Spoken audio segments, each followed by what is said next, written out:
bagaimana saya bisa membangun karakter, karakter khususnya kita orang Papua dalam hal ini para kaum wanita ya, para kaum wanita kita juga tidak bisa kalah seperti teman-teman yang lelaki ya. Saatnya Anda ikuti podcast Pamara, Mace Bicara bersama RRI Nabire.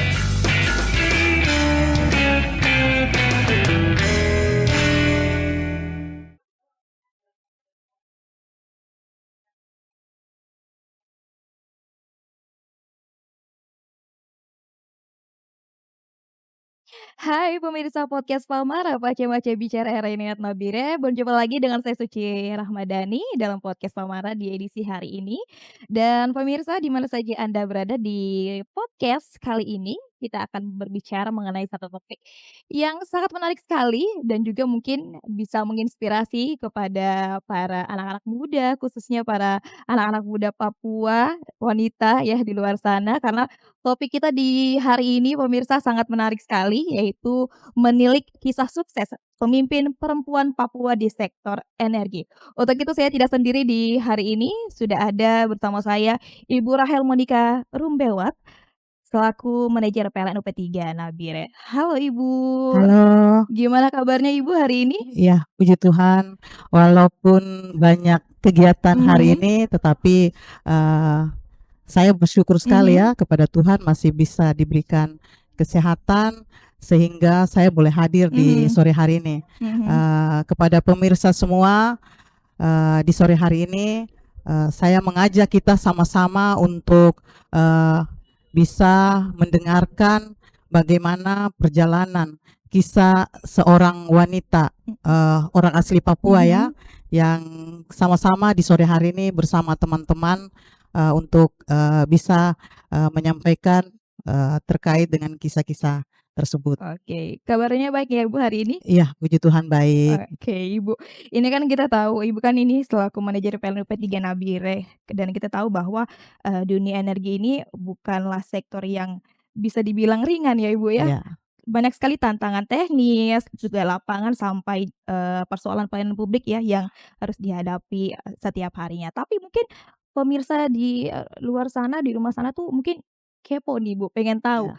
Ibu kan kalau dilihat sekarang ini sudah bisa dibilang sukses sebagai sosok wanita, Iya. apalagi jabatannya sebagai manajer PLN UP3 Nabire. Tapi mungkin banyak yang penasaran ini gimana sih mungkin masa kecil sosok Ibu Rahel ini gimana? Apakah berbeda dengan masa kecil para wanita di luar sana atau gimana nih Bu? Mungkin bisa diceritakan. Iya.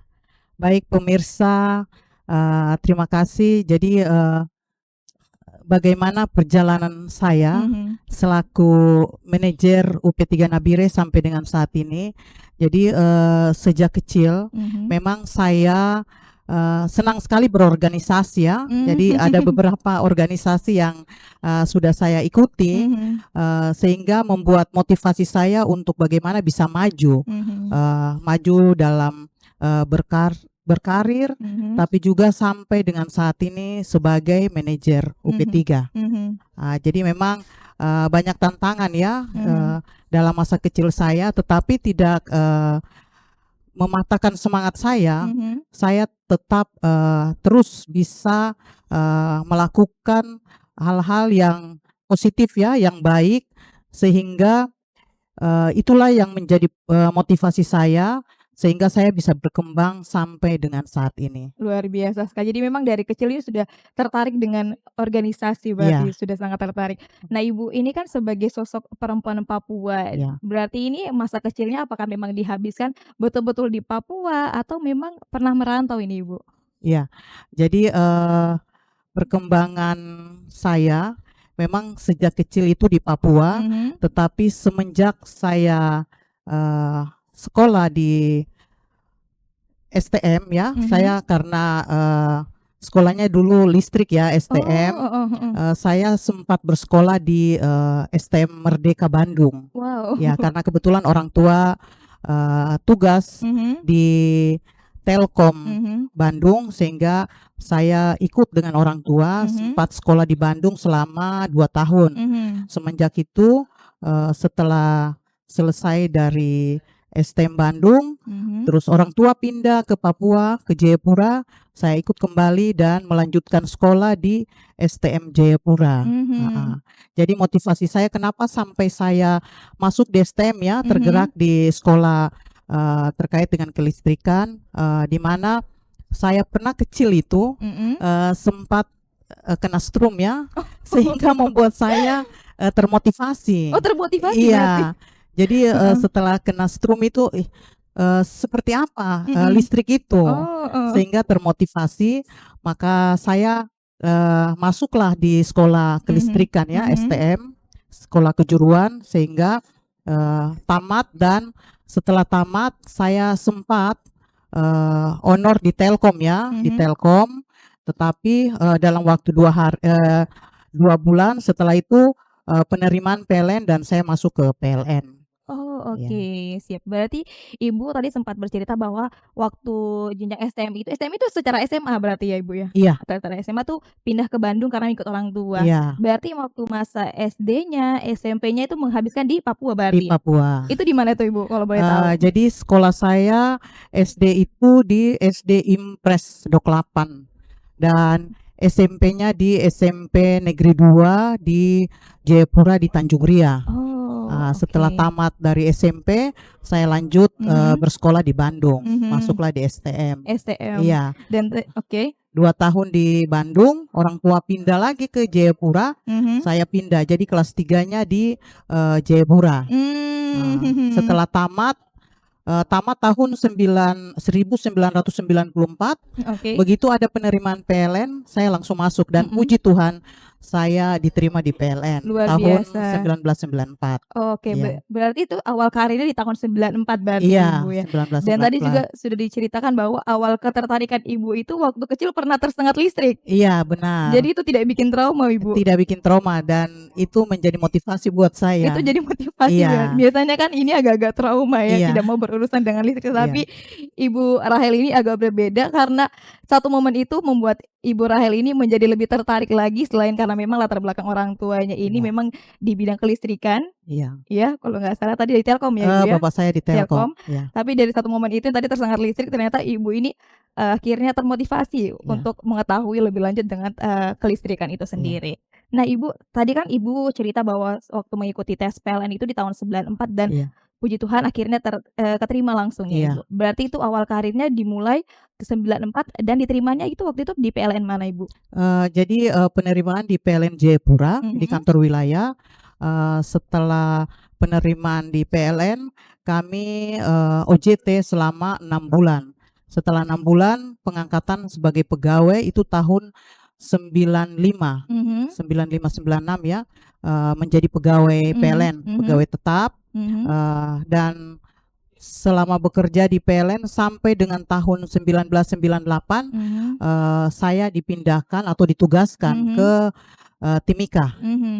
Di Timika, setelah di Timika saya harus ditugaskan lagi kembali ke Jayapura itu di tahun 2010. Jadi 2010 di Timika, pindah lagi ke Jayapura. Setelah Jayapura kembali lagi ke Timika tahun 2013. Jadi memang banyak tantangan, tetapi tidak memberikan saya untuk patah semangat ya. Saya tetap berjuang karena salah satu juga cita-cita untuk harus bisa berkarir ya, berkarir sebagai seorang perempuan Papua. Betul. Karena di saat itu saya melihat bahwa kami sebagai anak-anak Papua, terutama yang para wanita ya, ini masih sedikit yang keterima di PLN ya. Jadi kalau saya boleh mau katakan bahwa di saat tahun 94 itu untuk para wanita itu sangat sedikit sekali, 10% saja kita yang ada di PLN. Oh, oke, Ibu. Ibu tadi kan sudah bercerita bahwa waktu selama berkarir di PLN ini Ibu dipindahkan dari Jayapura, Timika, Jayapura, Timika, gitu aja, Ibu ya. Itu kan prosesnya sangat panjang sekali Ibu nih, untuk selama berkarir di tahun itu, Ibu. Nah, mungkin Ibu bisa ceritakan mungkin kepada pemirsa Pamara di luar sana, selama proses itu jabatan awal Ibu di PLN itu apa, sehingga akhirnya Ibu saat ini bisa menduduki jabatan sebagai manajer di UP3 Nabire ini, Bu? Iya. Terima kasih para pemirsa sekalian. Jadi perjalanan karir saya, pertama saya masuk di PLN 94 dan saya tadi sudah ceritakan bahwa semenjak itu saya pindah ke Timika tahun 98 dan 2010 saya ditugaskan kembali ke Jayapura selaku supervisor ya, supervisor pelayanan pelanggan dan administrasi di Jayapura di Kabupaten Genyem. Kabupaten Genyem itu awal karir saya mulai baik ya, artinya mulai diberikan kepercayaan oleh PLN sebagai supervisor di kabupaten atau ULP Genyem. Setelah dari ULP Genyem, saya pindah lagi ke Timika tahun 2013. Itu masih dengan status yang sama, supervisor pelayanan dan administrasi. Setelah itu diangkat lagi tahun 2009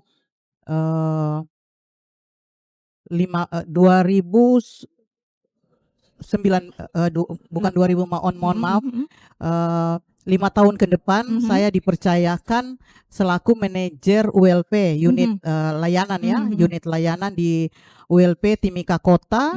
Dan setelah manajer ULP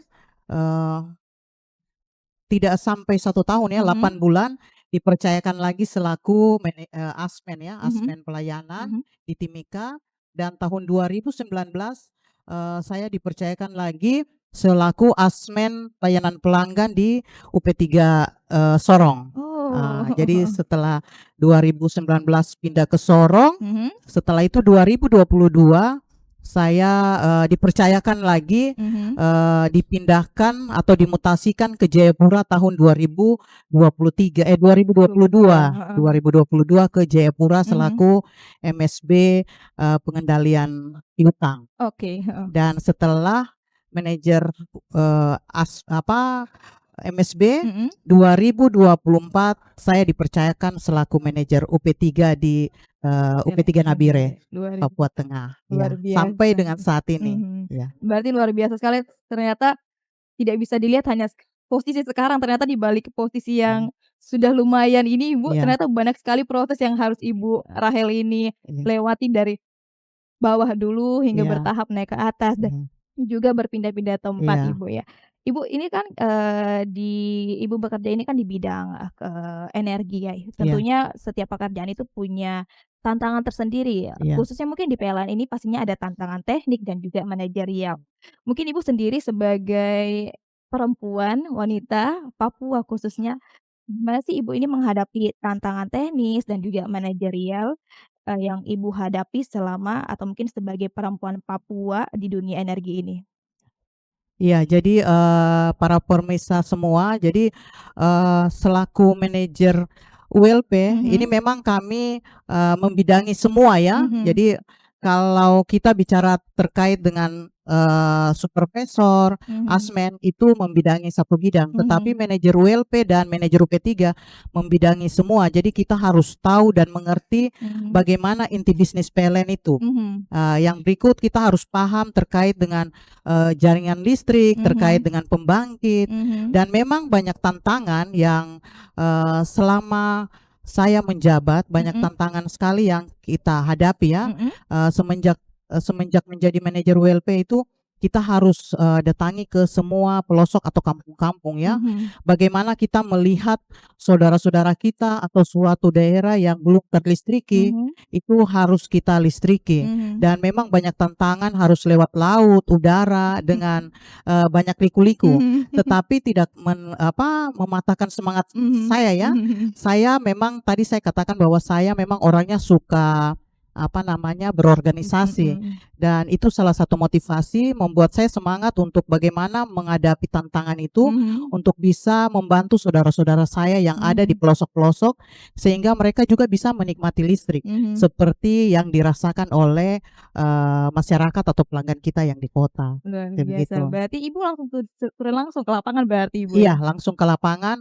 Dan saya harus melihat langsung bagaimana situasi di daerah yang memang belum dilistriki dan harus kita memprogramkan itu untuk bisa dilistriki. Oke. Iya. Ibu itu tadi kan bisa dibilang tantangan eksternal. Iya. Ini saya mau berbicara tentang, tantangan internal kita Iya. sebagai perempuan yang saya rasa semua permasalahan ini tuh dirasakan oleh semua wanita di Iya. dunia ini, yaitu permasalahan tentang mood. Karena kadang sebagai perempuan ini kan kita punya mood ini agak-agak susah Ibu ya Iya. diatur. Nah Ibu sendiri ini gimana sih sebagai pimpinan, ini Ibu mengatur mood yang memang kadang-kadang tidak bisa kita prediksi Iya. ini, harus tetap bisa bersikap profesional Iya. kepada para, karyawan-karyawan Iya. kita ini Bu?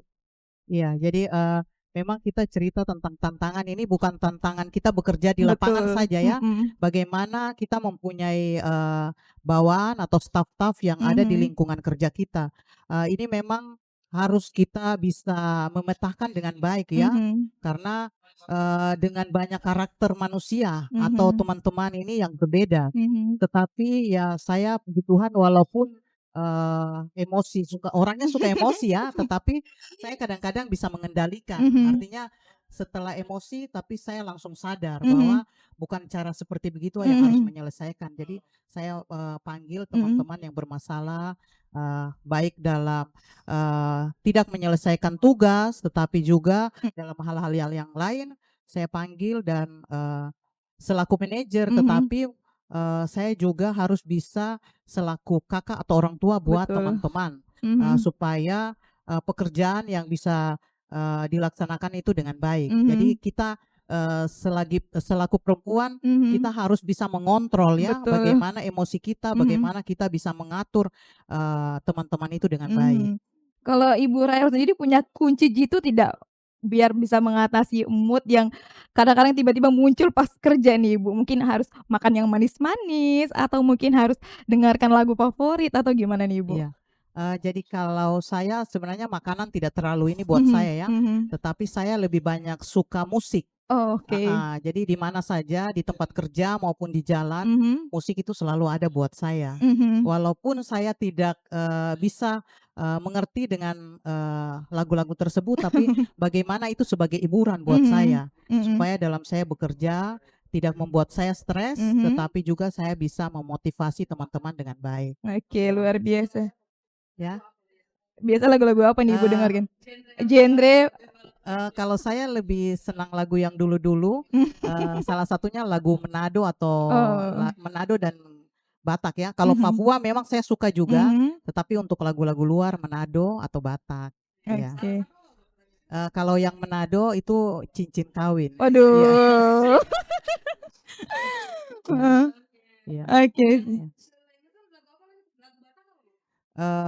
Lagu Batak itu apa ya, yang saya lupa lagi judulnya, Ada orang tapi Batak di sini Ibu? oh begitu, iya, iya, iya, Heeh. Marduolong, Oh, iya, iya, waduh, lagu sejuta umat ya Ibu ya? iya. Luar Suka biasa. nyanyi kalau Mhm, kalau sama-sama teman-teman di kafe mhm, gitu ya, walaupun suara kurang bagus ya, tapi ya sebagai hiburan aja, ya. betul ya, pelepas stres ya Bu Iya, ya, oke dan ternyata memang saya suka musik, oke. iya, Oke, Ibu kita balik lagi ke, iya, pekerjaan Ibu khususnya iya, sebagai manajer PLN UP3 iya, Nabire. Apakah memang ada satu momen, ada mungkin ada satu titik yang akhirnya, ini tuh membentuk, kepribadian Ibu untuk memimpin, untuk sebagai pemimpin ini Ibu? Apakah memang ada satu momen yang akhirnya, "Ini loh saya tuh bisa memimpin ini." iya. Apakah Jadi, memang tadi saya cerita ya, termotivasi awal dari suka ikut berorganisasi, mhm. sehingga membentuk karakter saya. Oh, oke. Memang untuk saya, memang dari kecil kecil saya bersekolah sampai dewasa, bagaimana saya bisa memimpin dengan baik, Mhm, seperti itu. Dan, saya sebagai seorang di dalam keluarga, seorang kakak yang tertua. mhm, Jadi saya juga diberikan kepercayaan kepada orang tua mhm, untuk bagaimana bisa memberikan motivasi buat adik-adik mhm, sehingga, eee, dalam saya bekerja, tidak tidak kaku lagi buat saya. mhm, Jadi sudah punya, gambaran bagaimana, seorang perempuan bisa memimpin dan, mhm, eee, kalau di lingkungan PLN memang kebanyakan laki-laki ya, betul. dan saya lebih senang bergaul dengan laki-laki daripada Oh, perempuan sehingga, eee bisa memotivasi teman-teman dan, bisa mengetahui bagaimana karakter teman-teman itu. mhm, Sehingga saat saya memimpin, mhm, saya tidak mengatakan gampang ya mhm, atau mudah, tetapi mhm. bagaimana saya mempelajari karakter teman-teman. Betul. Karena memang motivasi saya seperti itu. Saya juga harus bisa memimpin seperti perempuan-perempuan yang lain. Gitu. Luar biasa. Ya. Nah, Ibu sebagai pemimpin ini pastinya punya visi misi tersendiri Iya. nih. Nah, visi misi apa sih yang Ibu punyai, Ibu Rahel punya nih sebagai manajer PLN UP3 Nabire? Iya. Jadi misi saya memang saya melihat khususnya untuk Papua ya. Kalau sekarang kan sudah beberapa DOB ya. Kali Betul. untuk Papua saya melihat memang uh, ketertinggalan kita perempuan Papua karena banyak hal ya. Betul. Sehingga itu membuat saya termotivasi mempunyai misi bahwa bagaimana saya bisa membangun karakter karakter khususnya kita orang Papua dalam hal ini para kaum wanita ya. Para kaum wanita kita juga tidak bisa kalah seperti teman-teman yang lelaki ya.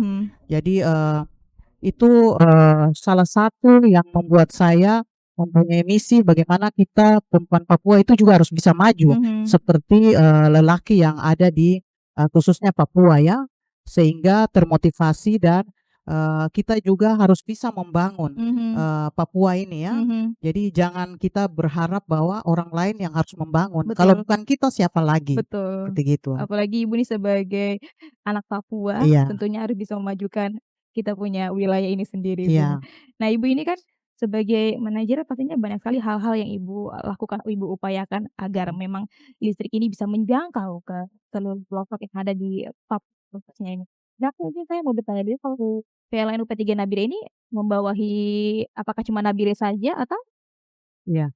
Jadi saya cerita sedikit terkait dengan PLN yang ada di Papua ya. Jadi kita sebenarnya kantor induknya di Jayapura, kantor wilayah. Dan untuk kantor wilayah ini mempunyai 8 UP3. Dan baru tambahan 1 UP3 Fakfak ya pada tanggal 15 kemarin. Jadi untuk 9 UP3 ini salah satunya UP3 Nabire ya, yang sementara saya menjabat ya selaku manajer UP3 Nabire. Dan kita di sini selaku UP3 Nabire membawai 4 kabupaten, yaitu Kabupaten Nabire sendiri, Kabupaten Paniai, Deyai, dan Dogiai, serta Kabupaten Sugapa, Intan Jaya. Kebetulan Intan Jaya itu juga baru masuk di UP3 Nabire. Jadi semuanya 5 kabupaten. Luar Iya, biasa. di bawah UP3 Nabire. Banyak ya, Ibu ya? Iya, banyak. Nah, untuk meningkatkan upaya itu sendiri Bu, pelayanan listrik, apalagi mungkin kita listriknya ini ke pelosok-pelosok ini, upaya apa saja sih yang dilakukan Ibu dan juga tim dari UP3 PLN ini agar masyarakat Nabire dan juga sekitarnya ini bisa menikmati listrik? Iya. Baik, terima kasih para pemirsa semua. Jadi untuk UP3 Nabire ini ada 5 kabupaten ya. 5 kabupaten ini kami selaku manajer UP3 Nabire, tetapi juga kami berharap bahwa 5 kabupaten ini bisa kami listriki semua. Dan puji Tuhan sampai dengan hari ini semua yang ada di kabupaten 5 kabupaten yang ada di UP3 Nabire ini semua sudah masuk di dalam listrik PLN. Memang masih banyak tantangan, masih banyak saudara-saudara kita yang belum terlistriki, tetapi kami tetap berupaya supaya semua masyarakat yang ada di 5 kabupaten ini bisa menikmati listrik. Seperti itu. Luar biasa. Oke, Ibu ini kan zaman sudah dibilang semakin canggih nih Ibu. Apakah memang dari PLN sendiri ini sudah punya inovasi-inovasi terbaru mungkin terkait layanan digital atau mungkin penanganan gangguan dan juga mungkin ada program-program sosial PLN? Iya. Jadi selain kita listriki ya, memang tidak semua kita harus menggunakan jaringan listrik ya.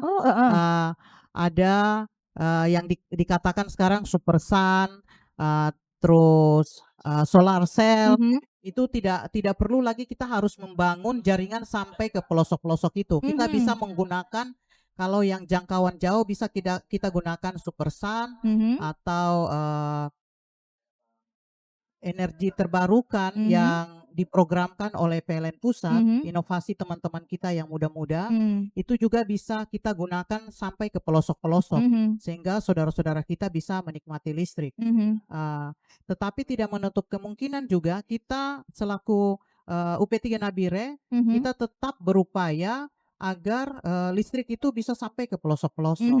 Betul. Seperti begitu. Ibu ini kan kalau untuk inovasi digitalnya, kalau dulu kan kalau mau bayar listrik itu kadang harus ke kantor pos, kadang harus ke sini. Kalau sekarang apakah ada cara mudahnya untuk membayar tagihan listrik itu? Iya, baik para pemirsa, jadi saya mengajak ya kepada kita semua selaku manajer UP3 Nabire, mari kita menggunakan aplikasi PLN Mobile. Jadi kita punya PLN Mobile yang bisa membantu kita masyarakat yang ada di Papua Tengah ini, di mana kita membayar listrik, kita bisa menggunakan aplikasi PLN Mobile. Kita tidak perlu harus jauh-jauh datang ke PPOB. Dan juga apabila di malam hari kita mengalami gangguan listrik, kita langsung lapor aja ke aplikasi PLN Mobile. Jadi pemirsa tidak perlu harus datang lagi ke loket-loket PLN, tetapi lewat PLN Mobile, teman-teman kita Yantek itu mereka bertugas 1 kali 24 jam. Mereka bisa langsung mengatasi apa yang dialami oleh pemirsa di rumah. Jadi listrik padam ataupun mungkin ada gangguan meteran, itu langsung lewat PLN Mobile, petugas langsung datang ke rumah-rumah pelanggan-pelanggan PLN. Oke, berarti di aplikasi itu juga ada layanan customer service berarti Ibu? Iya, ada. Oke, jadi buat beli pulsa listrik, terus juga mungkin mau mengadukan mungkin bisa di situ kali Ibu? Iya, pengaduan semua lewat PLN Mobile. Bisa dalam satu aplikasi berarti? Iya. Luar biasa. Ibu tadi kan sudah bercerita juga bahwa UP3 Nabire ini membawahi 5 kabupaten. Tentunya kita di Papua ini agak berbeda dari wilayah lainnya. Nah, Ibu mungkin tantangan khas dari wilayah Papua ini sendiri bagaimana, dan juga Ibu sebagai manajer ini gimana sih bisa menangani tantangan itu sendiri? Iya, terima kasih. Jadi kalau kita bicara tantangan pasti saja ada ya. Banyak sekali tantangan yang kita hadapi, khususnya di Papua Tengah ini ya, untuk Nabire. Tetapi tidak mengurangi semangat kita. Dan kita selalu berkolaborasi dengan pemerintah baik provinsi maupun 5 kabupaten yang ada di Papua Tengah ini ya. Jadi selama ini memang kita sudah bangun menjalin kerjasama yang baik dengan Provinsi Papua Tengah, tetapi juga 5 kabupaten yang ada di bawah UP3 Nabire. Dan saya mengucapkan terima kasih sekali kepada pemerintah Provinsi Papua Tengah yang bisa selalu berkolaborasi dengan PLN UP3 Nabire, sehingga kami terus bisa membangun dan melihat saudara-saudara kita yang sampai dengan saat ini belum menikmati listrik. Kita sama-sama berkolaborasi untuk bisa melistriki Papua Tengah ini. Luar biasa. Dari tadi kita sudah mendengarkan dari awal cerita panjang dari sosok Ibu Rahel ini sendiri, mulai dari waktu masa kecil hingga mulai berkarir, pindah-pindah tempat dari Jayapura Timika, sampai saat ini bisa menduduki jabatan sebagai manajer UP3 PLN.